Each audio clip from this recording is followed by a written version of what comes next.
Buenos días, buenas tardes o buenas noches, apreciados hermanos y amigos. Sean bienvenidos a vuestro canal, El Estandarte Adventista. Bien, después de unos días de ausencia por motivos de salud, el día de hoy estamos retomando los estudios de nuestra lección de escuela sabática. Y lo haremos en esta ocasión desarrollando un interesante e ilustrativo tema que tratará acerca de las experiencias de la nación de Israel en el desierto durante su peregrinación hacia la tierra de Canaán. Experiencias que se constituyen en valiosas lecciones para nosotros, ya que nos enseñan en primer lugar a no cometer o volver a repetir sus mismos errores y a afianzarnos en los aciertos que tuvieron. Pero en segundo lugar, nos reafirman la certeza y la convicción de que Dios estará con nosotros acompañándonos en nuestra peregrinación hacia la Canaán celestial. Por eso, el estudiar estas experiencias vividas por la nación de Israel en el desierto son muy importantes para nosotros. Sin embargo, antes de continuar, queremos tener unas breves palabras de oración. Oremos, apreciados hermanos y amigos.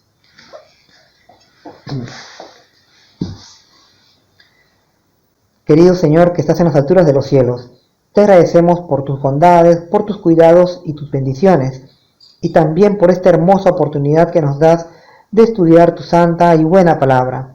Te suplicamos en esta hora la asistencia de tu Santo Espíritu, para que nos conduzca en este estudio y nos muestre las lecciones que tú nos quieres dar, ya que también estamos como peregrinos en esta tierra, transitando hacia la Canaán celestial. Te lo pedimos en el nombre de nuestro Señor Jesús, con el perdón de nuestros pecados. Amén.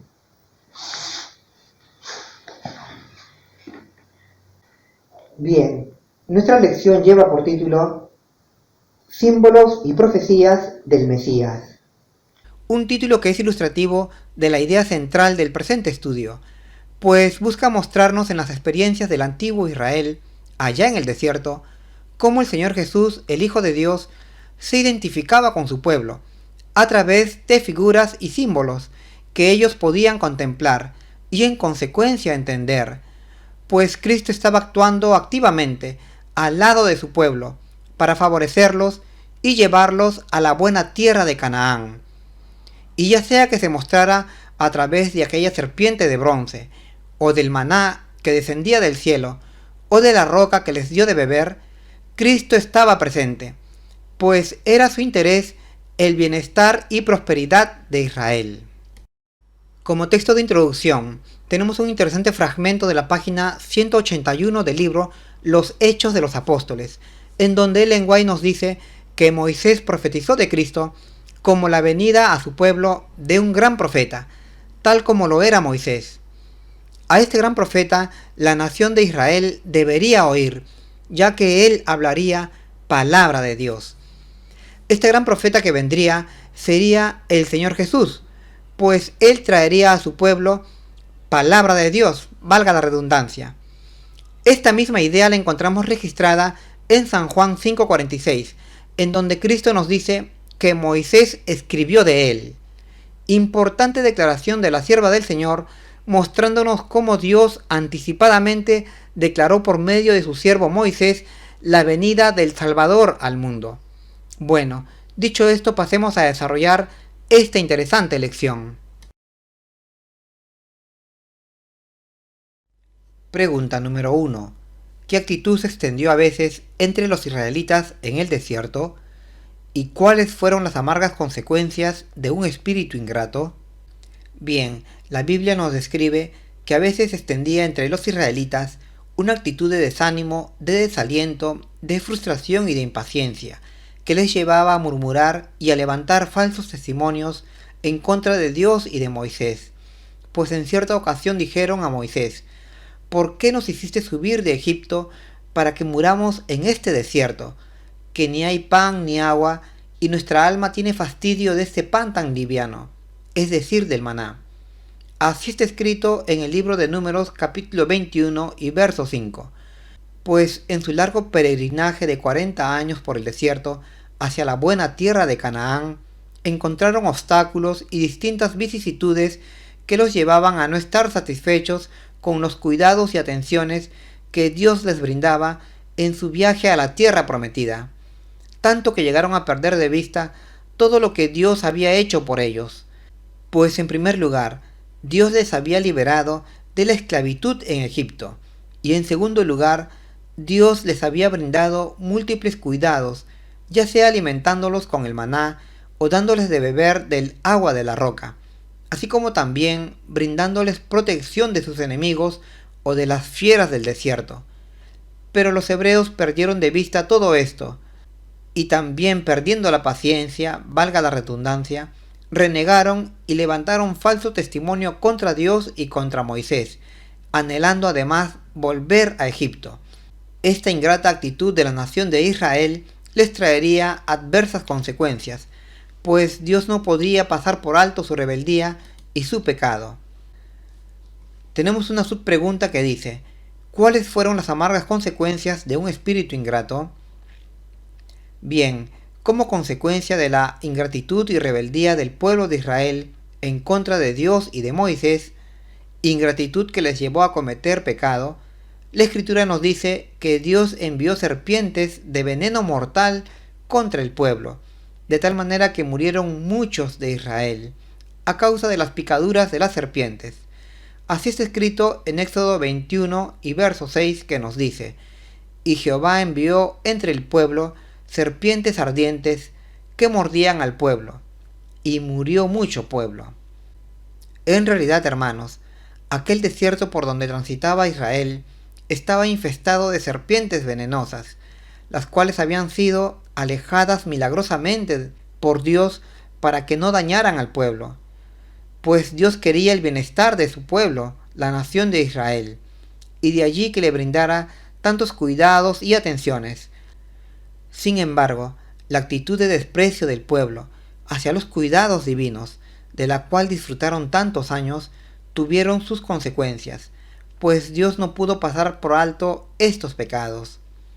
Sabemos que Dios es justo y no dará por inocente al culpable, pues el alma que pecare, esa morirá.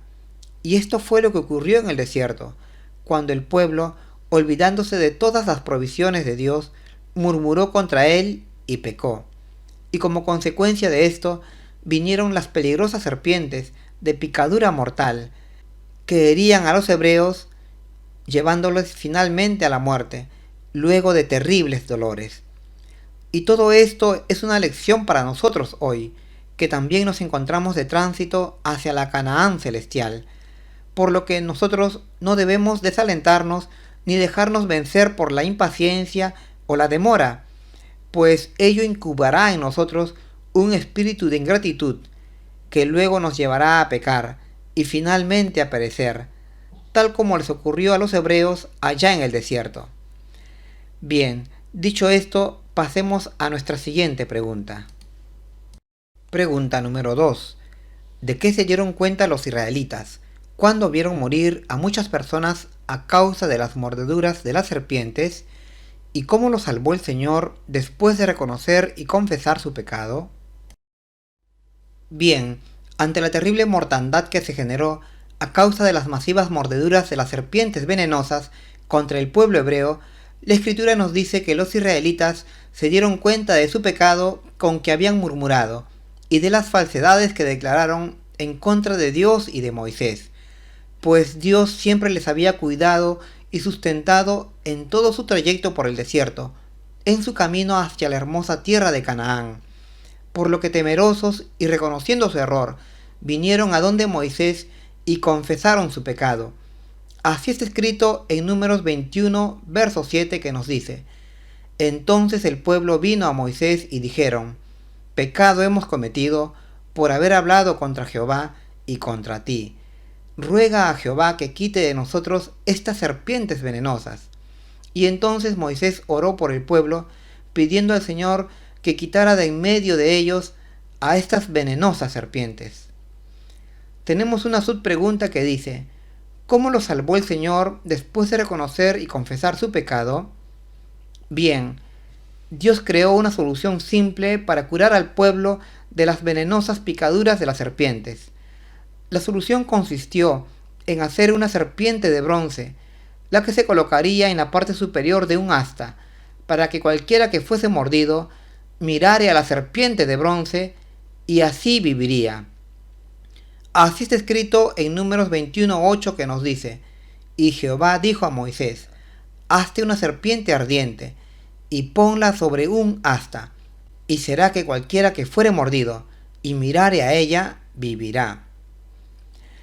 Al respecto, Ellen White nos comenta que Dios en su bondad había preservado al pueblo hebreo hasta ese momento de las serpientes ardientes, para que no los dañaran. Y así había ocurrido, hasta que ellos murmuraron innecesariamente contra Dios y contra Moisés. Y por ese pecado, ya Dios no pudo evitar que las serpientes los dañaran con sus mordeduras. Este fue un gran error que cometió el pueblo de Israel, pues por su rebeldía se apartó de Dios y de la protección que Dios le brindaba. Así está escrito en la página 41 del libro Dones Espirituales. Bien, dicho esto, pasemos a desarrollar nuestra siguiente pregunta. Pregunta número 3. ¿Qué pasó con aquellos que habían sido mordidos por las serpientes venenosas cuando creyeron en la solución simple y divina y la implementaron? ¿Y a quién representaba la serpiente en el asta, a través del cual los que se arrepintieron fueron sanados, no solo de la mordedura de la serpiente venenosa, sino también del pecado? Bien, aquellos que habían sido mordidos por las serpientes ardientes y que para curarse del mortal veneno implementaron la solución de Dios, es decir, miraron a la serpiente de bronce colgada en el asta, entonces aquellos que hicieron esto sobrevivieron al mortal veneno, pues creyeron en la solución de Dios.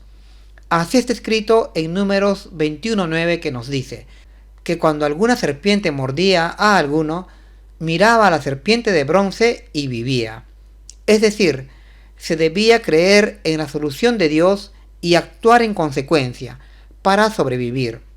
Y efectivamente así sucedía, pues aquellos que habían sido mordidos se salvaban del mortal veneno mirando a la serpiente de bronce puesta en el asta. Esta era una interesante lección de fe que Dios les mostraba a los hebreos allá en el desierto, y que también hoy nos lo muestra a nosotros, pues para llegar a ser salvos y vivir no solo hay que creer, sino también hay que llevar a cabo la solución de Dios. En realidad, hermanos, nuestro ser entero está impregnado del veneno mortal del pecado. Es por eso que somos mortales.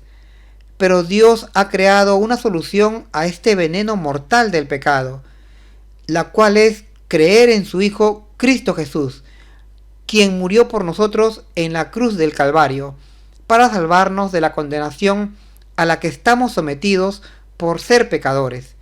Si creemos en Cristo, entonces viviremos. Tenemos también una subpregunta que dice: ¿a quién representaba la serpiente en el asta, a través del cual los que se arrepintieron fueron sanados no solo de la mordedura de la serpiente venenosa, sino también del pecado? Bien, aquella serpiente de bronce colgada en la parte superior del asta representaba a Cristo Jesús, crucificado en la cruz del Calvario. Y así como todo aquel que quería vivir debía mirar a la serpiente de bronce, así también todo aquel que quiera tener vida eterna debe mirar a Cristo Jesús y a Él crucificado.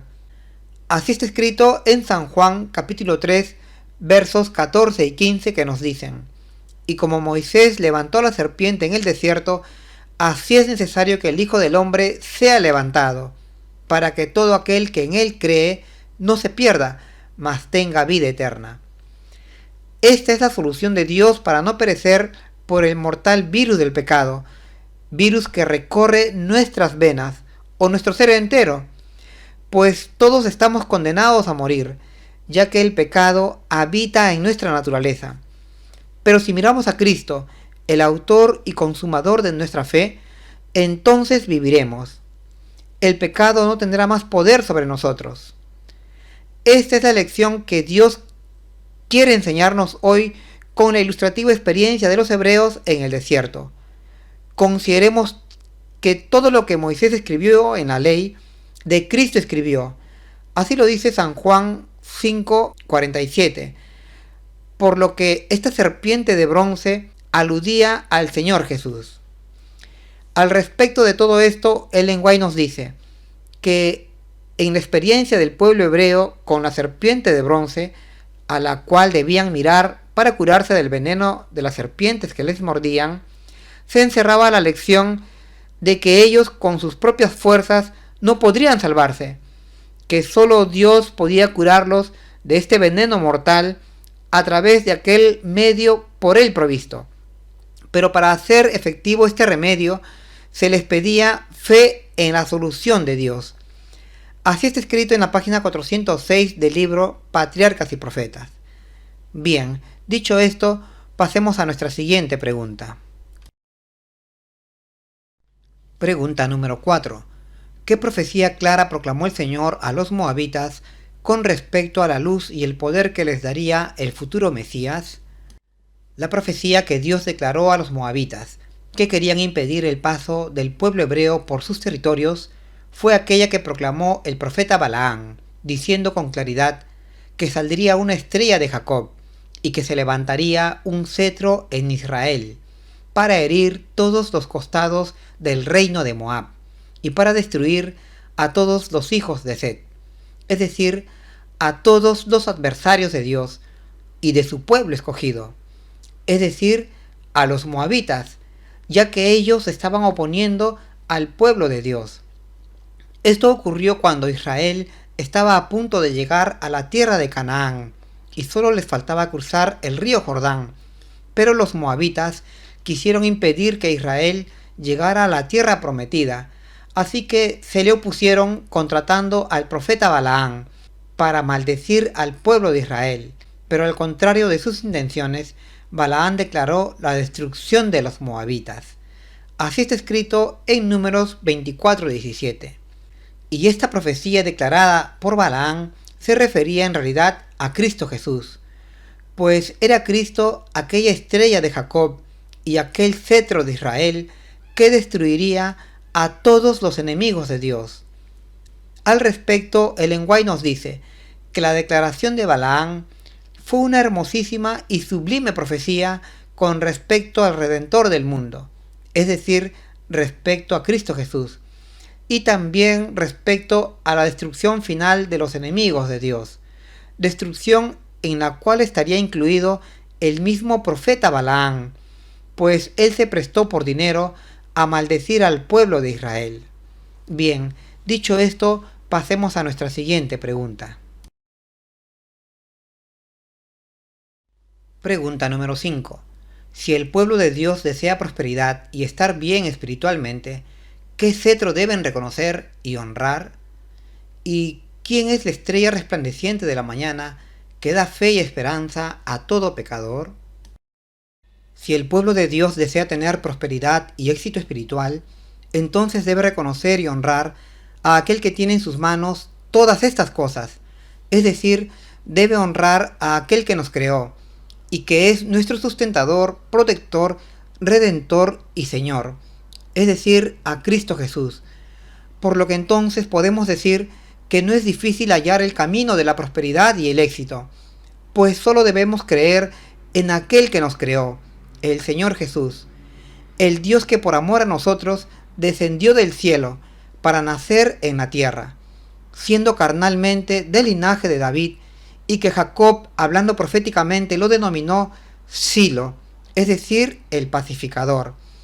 Y los apóstoles Juan y Pedro lo llamaron la estrella o lucero de la mañana.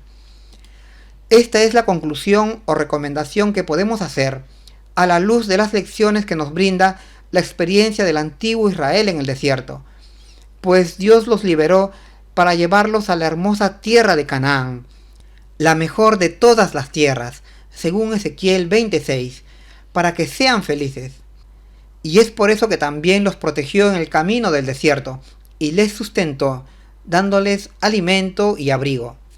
En realidad, Dios está muy interesado en nuestra felicidad y éxito personal.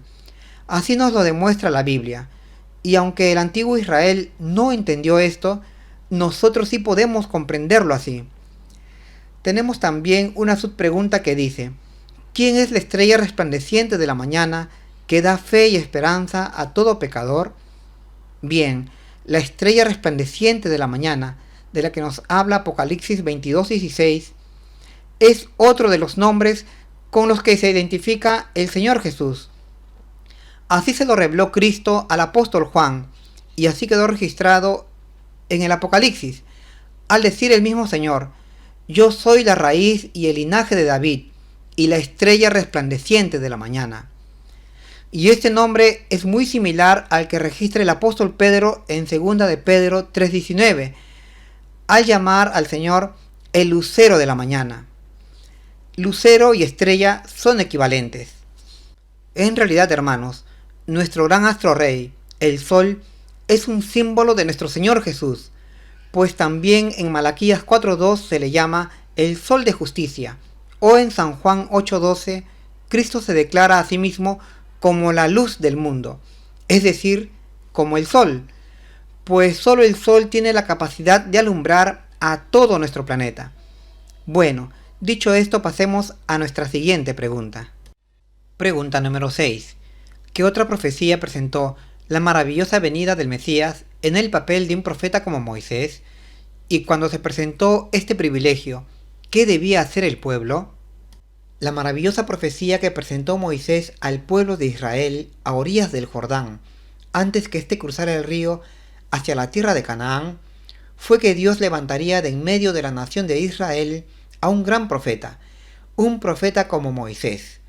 Así está escrito en Deuteronomio 18:15. Esta era una importante profecía que el anciano legislador de Israel declaraba a su pueblo, pues él ya no los acompañaría a la tierra prometida, sino que moriría, tal como se lo había dicho Dios, por lo que este vacío sería llenado con la esperanza del futuro surgimiento de un gran profeta como Moisés, valga la redundancia.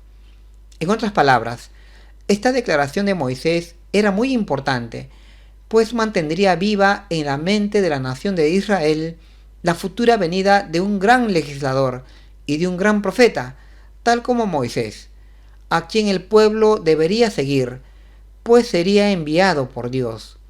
En este sentido, y bajo esta idea, podemos decir que Moisés era un tipo o una figura de Cristo, pues tal como obró Moisés para liberar a Israel de mano de los egipcios y conducirlos a la Canaán terrenal, así también obraría Cristo, pues liberaría a su pueblo del poder del pecado y los conduciría a la Canaán celestial. Sin embargo, como sabemos, Israel, aunque esperaba a este libertador o Mesías, cuando llegó no lo reconoció ni lo recibió, sino que al contrario lo rechazó, y finalmente terminaron asesinando al Mesías o libertador anunciado por Moisés. Tenemos también una subpregunta que dice: cuando se presentó este privilegio, ¿qué debía hacer el pueblo? Bien, según la declaración de Moisés registrada en Deuteronomio 18:15, cuando surgiera o apareciera este gran profeta, la nación de Israel debía de oírle, es decir, de obedecerle y de seguirle. Sin embargo, como sabemos, cuando Cristo vino a su pueblo, ellos ni le recibieron ni le siguieron, sino que terminaron quitándole la vida. Bueno, dicho esto, pasemos ahora a nuestra última pregunta. Pregunta número 7. ¿Cuál es el gran papel de este profeta del Señor?